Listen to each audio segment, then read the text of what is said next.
చాలామంది students sociology class చూసిన తర్వాత సార్ అన్ని సబ్జెక్టుల పైన క్లాసులు తీయండి సార్ అని చెప్పేసి ఫోన్లు చేస్తున్నారు, అలాగే కామెంట్ చేస్తున్నారు. దాంట్లో భాగంగా ప్రతి ఒక్క అభ్యర్థి ఆస్పిరెంట్ బెనిఫిట్ అవ్వాలనే ఉద్దేశంతో గ్రూప్ 1 అండ్ 2, 3, 4 ఈ నాలుగింటిని దృష్టిలో పెట్టుకొని అన్ని క్లాసెస్ అంటే లైక్ సోషియాలజీ కావచ్చు, హిస్టరీ కావచ్చు, పొలిటికల్ సైన్స్ కావచ్చు, ఎకనామిక్స్ కావచ్చు, ఉన్నటువంటి అన్ని సబ్జెక్టులు రెగ్యులర్గా క్లాసెస్ చేయడం స్టార్ట్ చేస్తున్నాం. అందరికీ షేర్ చేయండి, ఈ అవకాశాన్ని యూటిలైజ్ చేసుకోండి. ఆస్పిరెంట్స్ అభ్యర్థన మేరకి ఈరోజు హిస్టరీ ఇంట్రడ్యూషన్ క్లాస్ చెప్పబోతున్నాను. అసలు హిస్టరీని ఏ విధంగా చదవాలి, ఏ విధంగా గెయిన్ అవ్వాలి. ఇప్పుడు మనం గ్రూప్ 2లో కానీ గ్రూప్ 1లో కానీ చూసినట్టయితే తెలంగాణ పరంగా చూసినట్టయితే ఇండియన్ హిస్టరీ ఉంది, అట్లాగే ఆంధ్రప్రదేశ్లో చూసినా కూడా ఇండియన్ హిస్టరీ ఉంది. గ్రూప్ 2లో అయితే 30 మార్కులకు ఉండింది, రైట్. గ్రూప్ 1లో అయితే దాంట్లో కూడా 30 మార్క్స్కి ఉంది. సో ఈ హిస్టరీని ఏ విధంగా చదవాలి, అసలు ఏంటి హిస్టరీ, ఏ విధంగా చదవాలి, మనకి ఏ విధంగా లింకప్ చేసుకొని ఎక్కడ ఫోకస్ చేయాలనే దానిపైన రెగ్యులర్గా క్లాసెస్ చేస్తూ ఉంటాను. లైక్ టోటల్ క్లాసెస్ ఉంటాయి, దాంతోపాటుగా ఎక్కడ ఫోకస్ చేయాలనేది కూడా చెప్తూ ఉంటాను, రైట్. సరే, దాంట్లో భాగంగా మనకి ఎవరైనా ఇంట్రెస్ట్ ఈ 75 డేస్లో ఎవరైనా గ్రూప్ 1 కానీ గ్రూప్ 2 కానీ ఖచ్చితంగా మేము సాధించాలి అనుకుంటే మన ఇన్స్టిట్యూషన్ వచ్చేసి అమీర్పేటలో ఉంటుంది. కాంటాక్ట్ నెంబర్ వచ్చేసి 8985313100. దీన్ని కాంటాక్ట్ అవుతే రెగ్యులర్ ఆన్లైన్ క్లాసెస్ ఉంటాయి, ఆఫ్లైన్ క్లాసెస్ ఉంటాయి. ఆఫ్లైన్లో జరిగే లైవ్ క్లాసెస్ మేము ప్రొవైడ్ చేస్తున్నాం, రైట్. సరే, ఇక హిస్టరీ విషయానికి వస్తే ఇండియన్ హిస్టరీ కనుక చూసినట్టయితే రైట్, మనకి హిస్టరీ అనే పదాన్ని ఓకే లేదా హిస్టరీ ఫాదర్ ఆఫ్ హిస్టరీ అని చెప్పేసి మనం హెరిడోటస్ను పిలుస్తాం. హెరిడోటస్ చరిత్ర పితామహుడని హెరిడోటస్ను పిలుస్తాం. ఈయన 5వ శతాబ్దానికి చెందినటువంటి 5th సెంచరీకి చెందినటువంటి గ్రీక్ హిస్టోరియన్, రైట్. మరి హిస్టరీ అనే పదం ఎక్కడి నుంచి వచ్చిందంటే హిస్టోరియం అనే పదం నుంచి హిస్టరీ అనే పదం రావటం జరిగింది. హిస్టోరియం అనే పదం నుంచి హిస్టరీ అనే పదం రావటం జరిగింది. హిస్టోరియం, ఓకే, రైట్. ఇది ఏ భాషకు సంబంధించినటువంటి వర్డ్ అంటే గ్రీకు నుంచి తీసుకున్నటువంటి వర్డ్ ఇది. మరి హిస్టరీ అంటే ఏంటి అంటే హిస్టోరియా లేదా హిస్టరీ అంటే ఏంటంటే పరిశోధన అనే అర్థం, రీసెర్చ్, ఓకే. పరిశోధన, వెతకటం, విచారణ అని దీనికి మీనింగ్ వస్తుంది, రైట్. సరే, మన భారతదేశం కనుక చూసినట్టయితే భారతదేశం అనేది మన చరిత్ర కావచ్చు, కల్చర్ కావచ్చు, హిస్టరీ అండ్ కల్చర్ ఏదైతే ఉందో దీన్ని స్టడీ చేయడాన్ని ఏమని పిలుస్తామంటే భారతదేశానికి సంబంధించిన హిస్టరీ అండ్ కల్చర్ని స్టడీ చేసే డిపార్ట్మెంట్ని ఇండాలజీ డిపార్ట్మెంట్ అంటాం. Indology, right. ఇండాలజీ అనేది ప్రతి దేశంలో ఈ డిపార్ట్మెంట్ అనేది ఉంటుంది. అంటే ప్రతి దేశంలో ఉన్నటువంటి ఏ యూనివర్సిటీ చూసినా సరే దాంట్లో ఇండాలజీ అనే డిపార్ట్మెంట్ ఉంటుంది. ఇండియా గురించి అధ్యయనం చేసే శాస్త్రం. నేను ప్రజెంట్ ఇండాలజీ స్కాలర్గా ఉన్నాను, రైట్. ఇండాలజీ అని పిలుస్తాం, ఓకే. మరి భారత ఇండాలజీ పితామహుడుగా ఎవరిని పేర్కొంటామంటే ఫాదర్ ఆఫ్ ఇండాలజీ అని చెప్పేసి ఎవరిని పేర్కొంటామంటే సన్ విలియం జోన్స్, అట్లాగే చార్లెస్ విల్కిన్స్, వీళ్ళిద్దరిని ఫాదర్ ఆఫ్ ఇండాలజీ అని తెలుపుతాం, రైట్. సరే, అట్లాగే మన భారతదేశ చరిత్ర కనుక చూసినట్టయితే స్టార్టింగ్లో మొదట్లో మనం పురావస్తు శాఖ ద్వారా అధ్యయనం చేసేవాళ్ళం. అంటే ఈ స్క్రిప్టు, ఈ రాతలు, ఈ బుక్స్ లేనప్పుడు పురావస్తు శాఖ ద్వారా అధ్యయనం చేసేవాళ్ళం. సో ఆ ఆర్కియాలజీ డిపార్ట్మెంట్ ఏదైతే ఉందో, పురావస్తు శాఖ ఏదైతే ఉందో దాని యొక్క పితామహుడుగా మనం అలెగ్జాండర్ కన్నింగ్హామ్ అనే అతన్ని చూస్తాం. ఫాదర్ ఆఫ్ ఇండియన్ ఆర్కియాలజీ అని చెప్పేసి అలెగ్జాండర్ కన్నింగ్హామ్ని పిలుస్తాం, రైట్. సరే, ఇక కొన్ని ఫ్యాక్ట్స్ కనుక చూసినట్టయితే చారిత్రక వరుస క్రమాల అధ్యయనాన్ని ఏమని పిలుస్తామంటే క్రొనాలజీ, ఓకే. చారిత్రక వరుస క్రమాల అధ్యయనాన్ని మనం క్రొనాలజీ అంటాం. అంటే ఎవరి తర్వాత ఎవరు రూల్ చేశారు, దేని తర్వాత ఏది వచ్చింది అనేది చూడడాన్ని క్రొనాలజీ అని పిలుస్తాం. అట్లాగే స్థానిక చరిత్ర రికార్డులని, లోకల్ డైనస్టీస్ కావచ్చు, లోకల్ హిస్టరీ కావచ్చు, వాటి యొక్క రికార్డులను ఏమని పిలుస్తామంటే కైఫియత్లు అంటాం. కైఫియత్లు అని పిలుస్తాం, రైట్. అట్లాగే ప్రాచీన భాషల అధ్యయనాన్ని, ప్రాచీన భాషలు అంటే ఓల్డ్ లాంగ్వేజెస్ ఏవైతే ఉన్నాయో వాటిని స్టడీ చేయటాన్ని ఏమని పిలుస్తామంటే పెలియోగ్రఫీ అని పిలుస్తాం. పేలియోగ్రఫీ ప్రాచీన భాషల అధ్యయనాన్ని. అంటే ఎగ్జాంపుల్ చెప్పాలంటే అన్ని భాషలు మనుషులందరూ ఒకటే దగ్గర పుట్టారు, సెంట్రల్ ఏషియా అనే ప్రాంతంలో పుట్టారు, రైట్. ఈ సెంట్రల్ ఏషియా ప్రాంతంలో పుట్టి ఇటు కొంతమంది వచ్చారు, ఇటు కొంతమంది వచ్చారు. అంటే వెస్ట్కి పోయిన వాళ్ళు కొంతమంది, ఈస్ట్కి వచ్చిన వాళ్ళు కొంతమంది. ఈ ఈస్ట్కి వచ్చిన వాళ్ళు వీళ్ళందరూ సాంస్క్రిట్ మాట్లాడారు. అంటే మనమే సాంస్క్రిట్, మన మంత్రాలు కూడా సాంస్క్రిట్లోనే ఉంటాయి కదా. ఇటు వచ్చిన వాళ్ళందరూ ఇంగ్లీష్ మాట్లాడారు. అదేంటి అందరం ఒకటే దగ్గర పుట్టినాం, ఎట్లాగా ఫైండ్ అవుట్ చేస్తున్నాం అంటే ఈ ఈ భాషల మధ్య అధ్యయనం పెలియోగ్రఫీ ద్వారా అధ్యయనం చేస్తున్నాం. ఎగ్జాంపుల్, అందరం ఒకటే దగ్గర పుట్టినాం, అందరిది ఒకటే లాంగ్వేజ్ అని చెప్పడానికి కొన్ని పదాలు మీకు చెప్తాను. Example, right. మనం ఇంగ్లీష్లో అయితే డెంటల్ అంటాం, దంతాలు పళ్ళు ఉంటాయి కదా, డెంటల్ హాస్పిటల్ అంటాం, రైట్. అదే సాంస్క్రిట్లో అయితే దంత్ అంటారు, దంత్, రైట్. అట్లాగే మనం వాళ్ళు ఇంగ్లీష్ వాళ్ళు అయితే ఫాదర్ అంటారు, మనమైతే పితృ అంటాం, మాతృదేవోభవ పితృదేవోభవ అంటాం కదా. అట్లాగే వాళ్ళు మదర్ అంటారు, మనం మాతృ అంటాం, మదర్ మాతృ, రైట్. ఇంకా ఇట్లా చెప్పుకుంటూ పోతే వాళ్ళు 60 అంటారు, మనం షష్ఠి అంటాం, షష్ఠి, రైట్. వాళ్ళు 63 అంటే ఇట్లా చెప్పుకుంటూ పోతే కొన్ని వేల పదాలు సింక్ అవుతున్నాయి. మరి అందరం ఒకేలాగా మాట్లాడొచ్చు కదా అని మీకు డౌట్ రావచ్చు. ఎస్, మాట్లాడొచ్చు. కానీ జయోగ్రఫికల్ ఇది ఒక ప్రాంతం మారిన కొద్దీ స్లాంగ్ అనేది మారుతూ ఉంటుంది. ఎగ్జాంపుల్, మనకి తెలుగు రాష్ట్రాలలో కనుక చూసినట్టయితే కోస్తా ఆంధ్ర వాళ్ళు ఒక రకంగా మాట్లాడతారు. Example, east Godavari west Godavari కనుక చూసినట్టయితే ఆయ్ అవునండి అయ్ బాబోయ్ అంటారు. వాళ్ళది ఒక సాగదీసే స్లాంగ్, జస్ట్ ఎవరిని కించపరచడానికి కాదు. అట్లాగే వీళ్ళని చూసినట్టయితే, ఏది రాయలసీమ వాళ్ళని చూసినట్టయితే యామ్మే ఎప్పుడొచ్చావు అంటారు. సాంగ్ కూడా ఉంది కదా దాంట్లో, నువ్వు అమ్మి అమ్మి అంటుంటే నీ పిల్ల అయిపోయినట్టుంది రస్సామి అని ఉంటుంది కదా, రైట్. అమ్మి అబ్బి అని వాళ్ళ స్లాంగ్ డిఫరెంట్గా ఉంటుంది. ఇక తెలంగాణకు వచ్చినట్టయితే ఇది ఈ మధ్య కాలంలో అన్ని సినిమాలలో ఈ స్లాంగ్స్ పెడుతున్నారు. అంటే మనం ఈ ప్రాంతాలు వేరువేరుగా, అంటే ప్రాంతాలలో ఉన్న జయోగ్రఫికల్ డిఫరెన్స్ వల్ల స్లాంగ్ అనేది మారిపోతూ ఉంటుందని మనం చెప్పుకోవచ్చు, రైట్. దీన్ని ఏమంటున్నాం మనం? భాషల మధ్య అధ్యయనాన్ని పెలియోగ్రఫీ అంటున్నాం. అట్లాగే భాషల మధ్య సంబంధాన్ని అధ్యయనం చేయడాన్ని, భాషల మధ్య ఉండే రిలేషన్స్ ఏదైతే ఉందో వాటిని స్టడీ చేయడాన్ని ఫిలాలజీ అంటారు. భాషల మధ్య సంబంధాన్ని అధ్యయనం చేయడాన్ని ఫిలాలజీ అని పిలుస్తున్నాం, రైట్. అట్లాగే నాణాల అధ్యయనాన్ని, స్టడీ ఆఫ్ కాయిన్స్, నాణాల ద్వారా మన చరిత్రని అధ్యయనం చేయడాన్ని ఏమని చెప్తున్నాం అంటే న్యూమిస్మాటిక్స్. చాలాసార్లు అడిగిన క్వశ్చన్, మళ్ళీ మళ్ళీ అడిగేటువంటి ఛాన్స్ ఉన్నటువంటి క్వశ్చన్. న్యూమిస్మాటిక్స్, నాణాల అధ్యయనాన్ని న్యూమిస్మాటిక్ అని పిలుస్తాం. అట్లాగే శాసనాల అధ్యయనాన్ని, శాసనాలు అంటే ఇన్స్క్రిప్షన్స్, శాసనాల అధ్యయనాన్ని ఏమని పిలుస్తామంటే ఎపిగ్రఫీ అంటాం. స్టడీ ఆఫ్ ఇన్స్క్రిప్షన్స్ని ఎపిగ్రఫీ అని పిలుస్తాం, రైట్. సో ఇక్కడ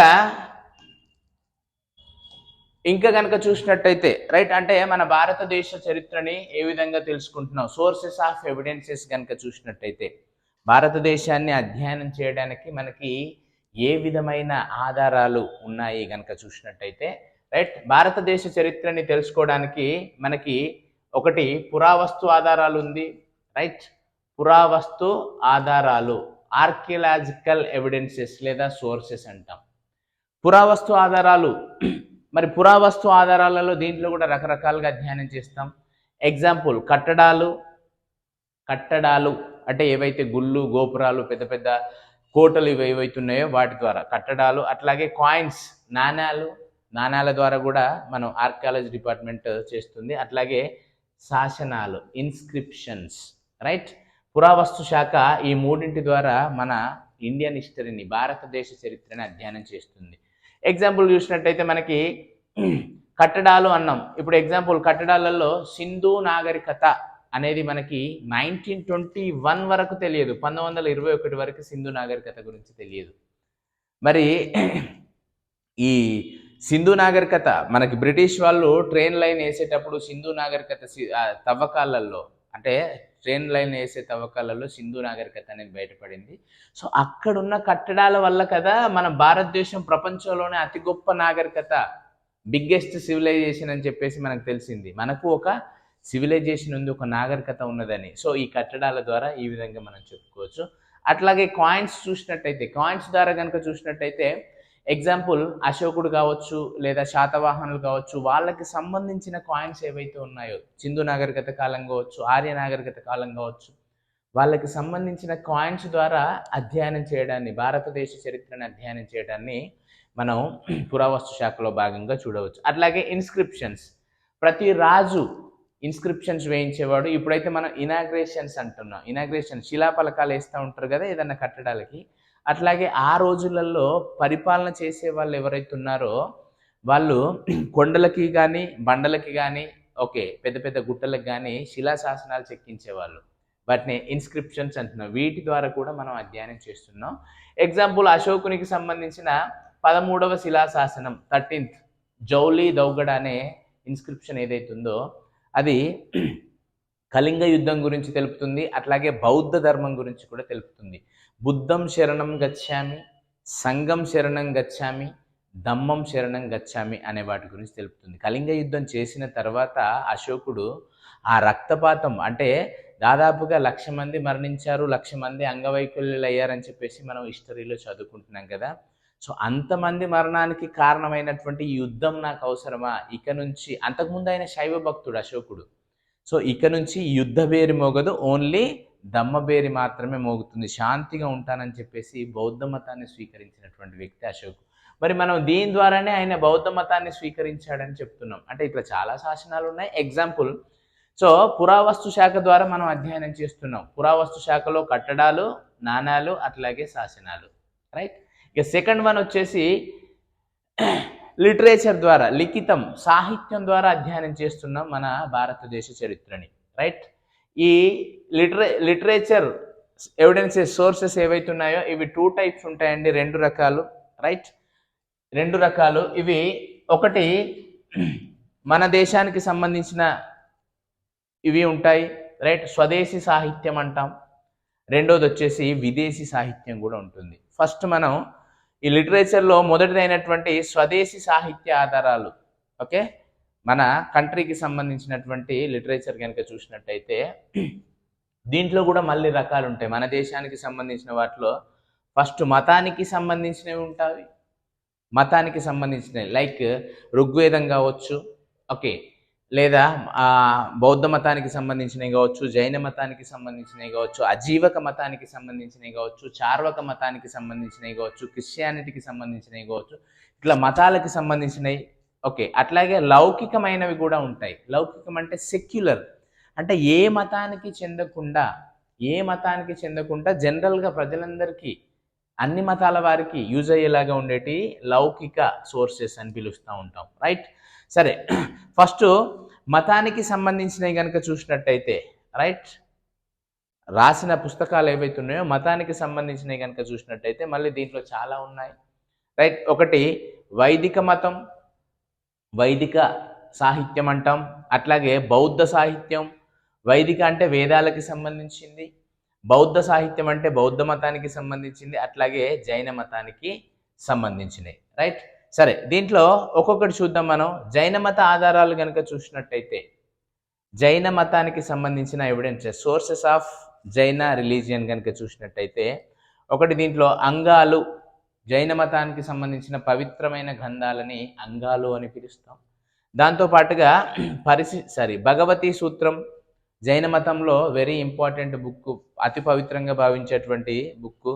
అట్లాగే పరిశిష్ట పర్వన్, తర్వాత రత్నమాలిక, ఇట్లాంటి సోర్సెస్ జైన మతంలో మనకు దొరుకుతున్నాయి. చాలా బుక్స్ ఉన్నప్పటికీ మనకి సివిల్ సర్వీసెస్లో కానీ, గ్రూప్ 1లో కానీ, గ్రూప్ 2లో కానీ ప్రతిసారి వీటిపైన బిట్ అనేది పడుతూ ఉంది. సో అందుకని చూస్తున్నాం.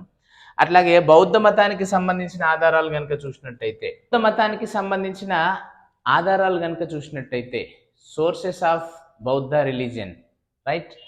సో ఇక్కడ త్రిపీటకాలు, బౌద్ధ మతంలో అత్యంత పవిత్రంగా భావించేటువంటి త్రిపీటకాలు, అట్లాగే అంగుత్తర నికయ అనే బుక్, తర్వాత మిల్హింద పన్హా చాలాసార్లు మీలో ఎవరు కోటీశ్వర్లో కూడా దీనిపైన క్వశ్చన్ అడిగారు. అట్లాగే సహృల్లేఖ, మహావిభాష శాస్త్రం, ప్రజ్ఞాపారమిత, చాలా మంది చూసుంటారు పారమిత స్కూల్స్ అని చెప్పేసి, రైట్. తర్వాత జాతక కథలు, దిగనికయ, మధ్యనికయ, ఇట్లాంటివన్నీ బౌద్ధ మతానికి సంబంధించినటువంటి సోర్సెస్, రైట్.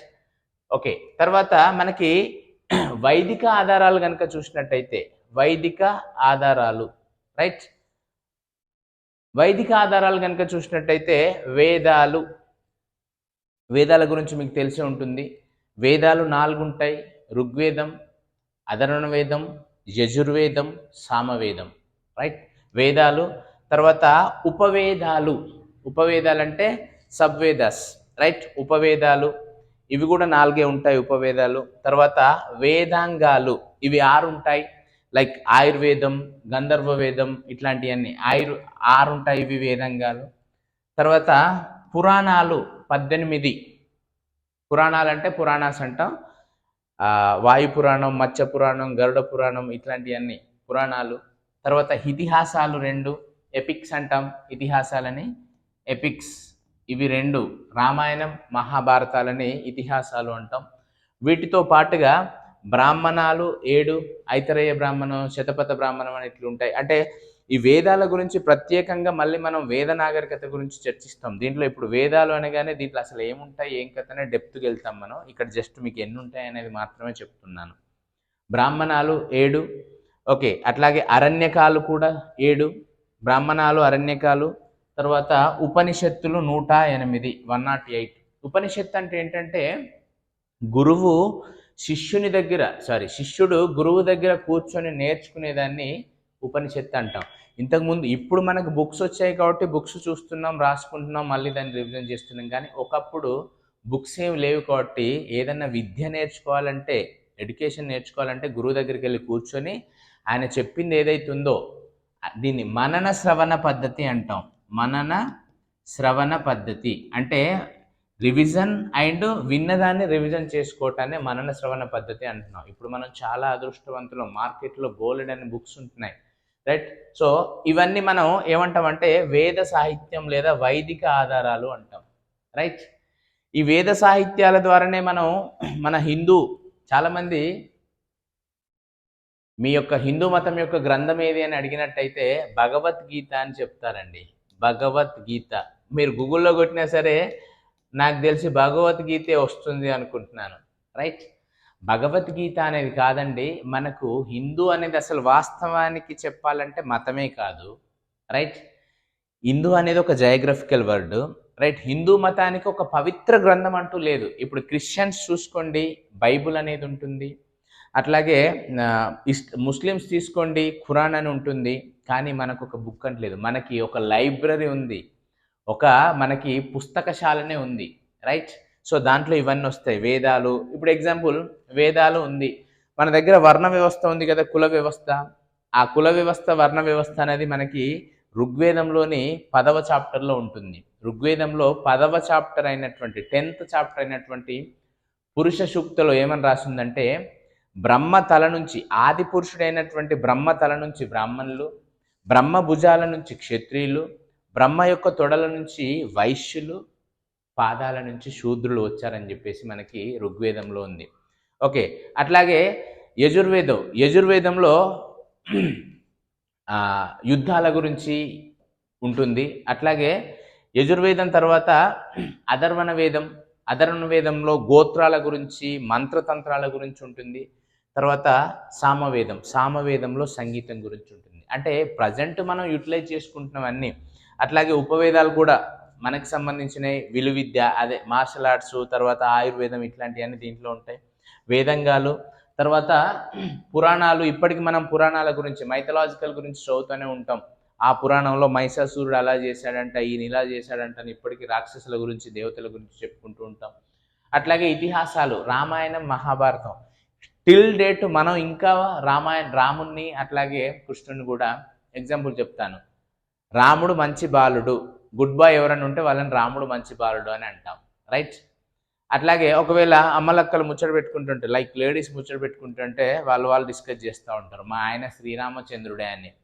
పక్కామంటదే మీ ఆయన శ్రీకృష్ణుడే, మొన్ననే ఆమెతో భోగంగా చూసి. ఎగ్జాంపుల్ చెప్తున్నాను, ఎవరు కూడా హార్ట్ మీదకి తీసుకోవద్దు. సో ఇట్లాంటివి ఏవైతే ఉన్నాయో ఇవన్నీ ఇంకా మనం ఈరోజు కూడా అంటే మనకి ఒక పవిత్ర గ్రంథం అంటూ లేదు. సార్ మరి వాట్ అబౌట్ భగవద్గీత? భగవద్గీత అనేది ఏంటి అని మీరు అడిగినట్టయితే, భగవద్గీత అనేది ఇతిహాసాలలో ఒకటైనటువంటి మహాభారతం యొక్క అనుబంధ పర్వం ఇది.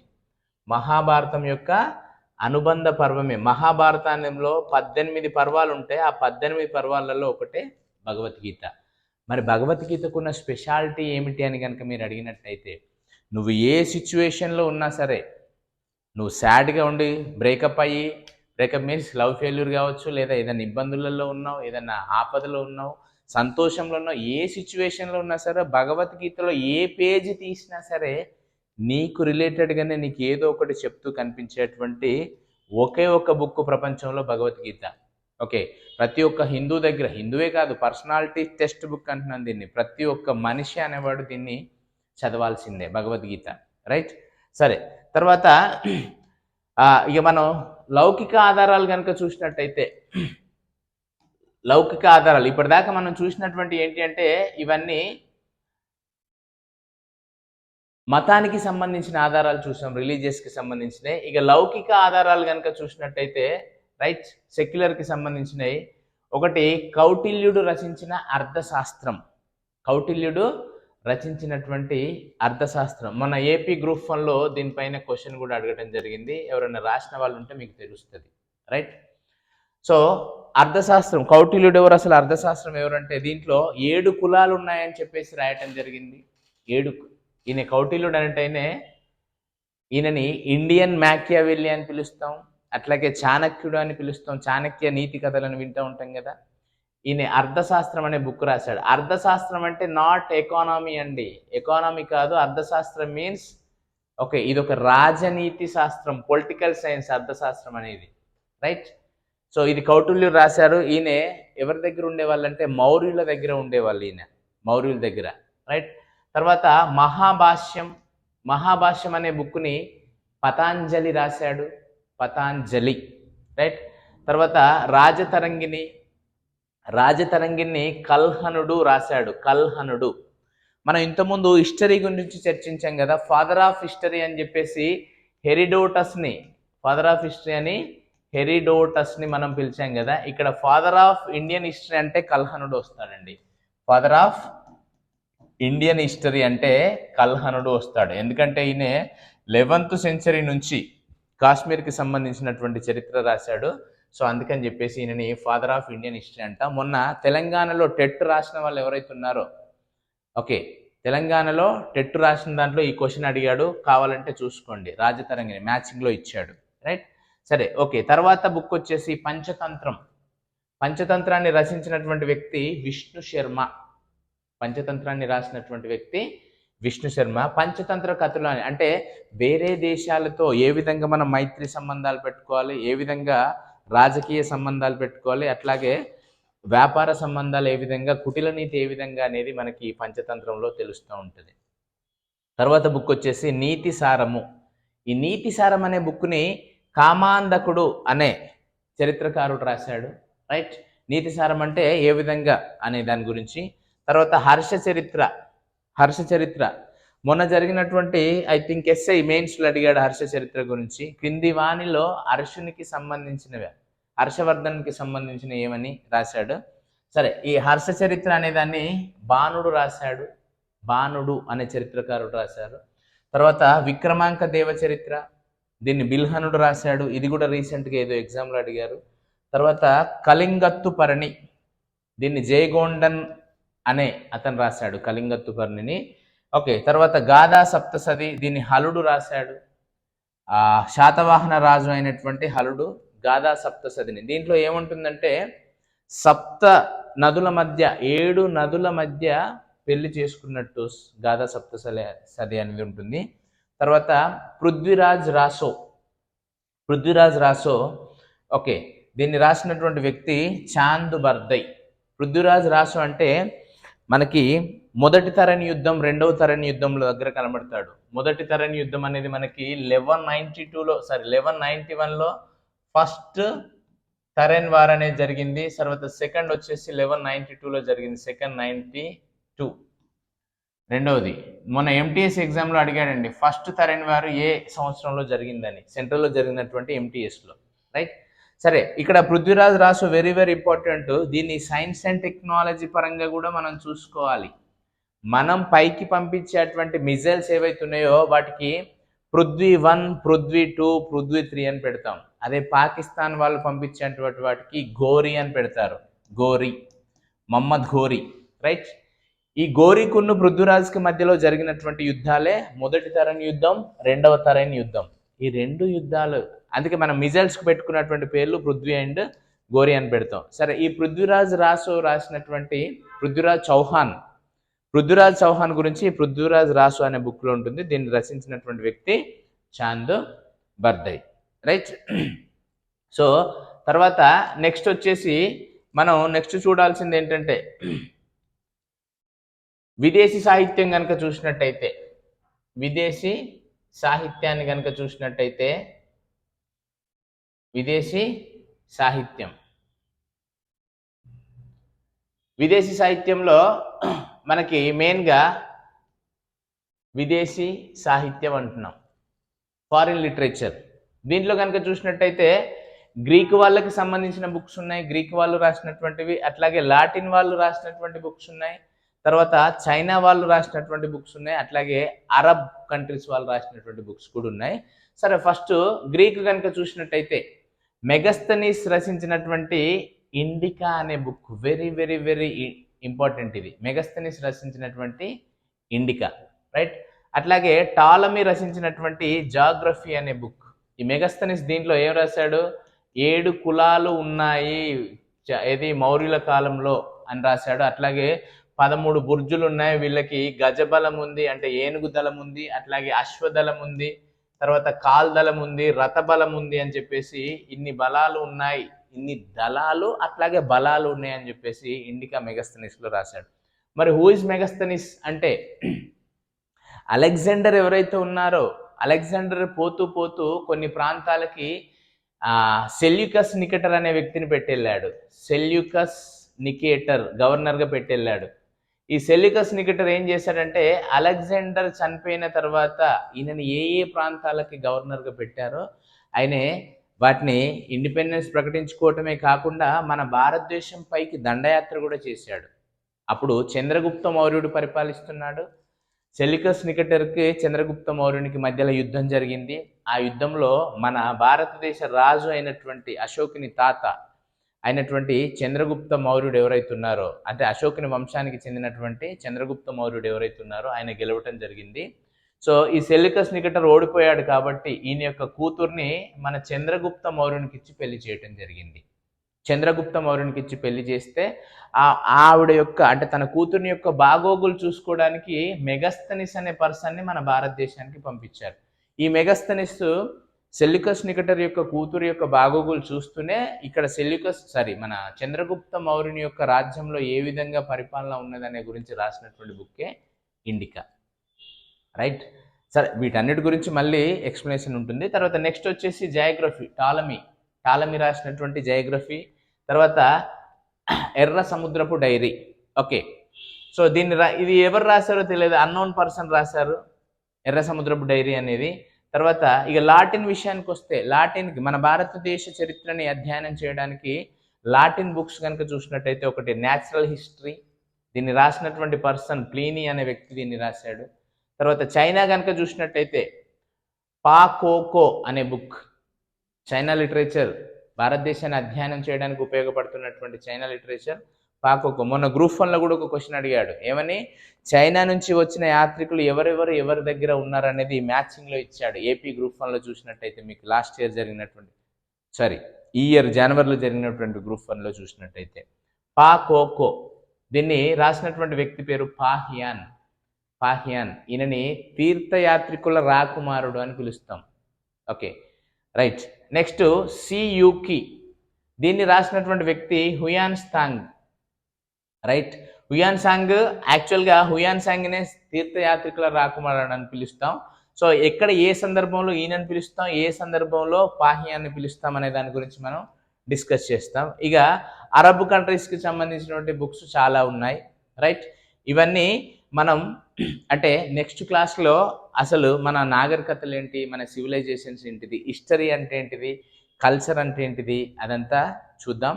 సో ఈ వీడియో కనుక మీకు నచ్చినట్టయితే ఎవరైతే కాంపిటేటివ్ ఎగ్జామ్స్కి ప్రిపేర్ అవుతున్నారో వాళ్ళకి షేర్ చేయండి, అట్లాగే లైక్ చేయండి. మీకు ఏ ఇన్ఫర్మేషన్ కావాలో, ఏ సబ్జెక్ట్ కావాలో కామెంట్ చేస్తే నాకు టైం దొరికితే 100% దానికి సంబంధించినవి చేస్తాను. రెగ్యులర్గా క్లాసెస్ అనేవి అప్లోడ్ చేస్తాను.